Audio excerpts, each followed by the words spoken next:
Hey everybody, it's Dale again with Falls Down Racing. I hope everybody's had a great day. I've had a very good day. As you can tell, I am feeling 100% better. I missed a couple weeks. I'm sorry about that. I was really sick. They changed my antibiotics, and the antibiotics totally wiped me out.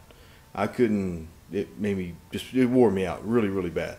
I even missed a couple of days of work, which is not very characteristic of me. And but there is good news. There is good news. The parts are here.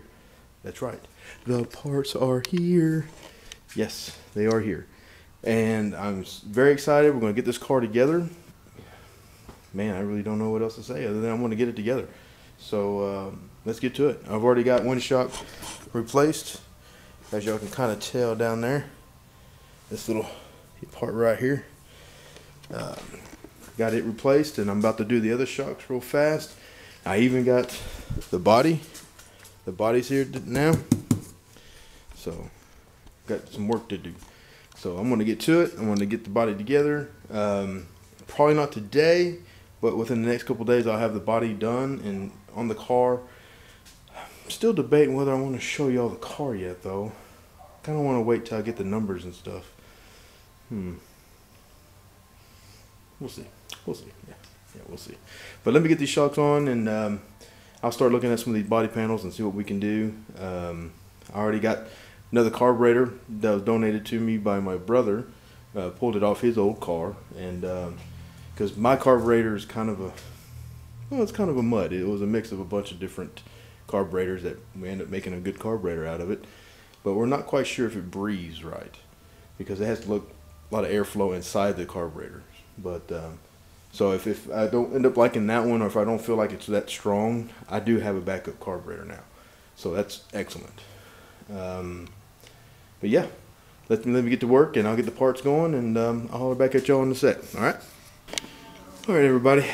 All right, I got the shocks on, and they look good. What really looks good, and what I'm really excited about, is when I put the car on the wheels to set the car on the shocks for the first time. The frame height actually looked really, really nice. The ride height is really important because when the body rolls, you want to be able to have room to roll into the corners without having to bottom out your frame or your chassis or anything like that. So it looked really nice, really nice. But as you can see, got one right there. I got the new shock right there. Let's see, come around here. Right. Don't know how well. Yeah, you can still see that one right there.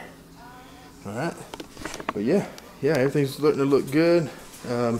As you can see, I'm kind of working on some tires and wheels now. It's mandatory at the track we run that we have to run what they call mud blocks, and or mud plugs, or multiple different things, or different ways of saying it. But yeah, they're really just this way to keep the mud from piling up into the wheel, and it throws the big old chunks of mud out. And unfortunately, people can get hit by those and can get hurt. So our track made it mandatory where we have to run those, and I do not blame them one bit. But my solution is I don't want to put on a plastic one that it's just gonna break and come apart and just have to replace all the time. So I'm spending a little bit more money, and I'm going to buy, and I bought a couple, and I'm actually trying to figure out what wheels they'll fit on, because it's not fitting like I thought they would. But they're actually called, the beadlock wheels are made with the mud block, the mud plug. And they're actually just a big plate, as you can see. And it's got the holes right here for the beadlock, but it's all metal. See, it's all metal. And it might get bent or whatever, but it won't break like the plastic ones and come apart and hit people or come off and just have to replace them all the time. So I'm hoping to save myself a little bit of time, money, and hassle and everything else. But yeah, that's that one right there. I know it fits that wheel. I've already kind of test fitted it. That's what I'm doing now with these. I'm kind of test fitting those, and going to see how they look. Unfortunately, I was only able to get the chrome ones in some of these wheels, because they don't have, or they back ordered the black ones or the silver ones like the other one. But we'll see how these chrome ones look. I think they might actually look really, really, really nice. But yeah, I'm gonna get those on, and I'll be right back. All right, folks. Well, unfortunately, I ran into kind of a snag. Those new beadlock rim plates aren't fitting the rims. They said they're supposed to be for Bassett wheels, and that's what I got here. There's a couple of Bassets and it don't even fit. So yeah, I'm gonna have to go and start calling around, or maybe check some measurements and figure out what these are supposed to fit. I do have one oddball rim that I don't know what it is, and it don't even fit that either. And it don't fit the arrows, of course, because it says for Bassett. But yeah, a little bit of a setback, but I'll still have some mud plugs. They have some other styles and stuff I can go with. So they're not that expensive. So I can go with those. So it's not a real big deal. But yeah, good start on the car today. Got a lot done. We're going to get the body put on it. In fact, the next time you see the car, it will have the body on it. It's going to be looking a lot more like a car.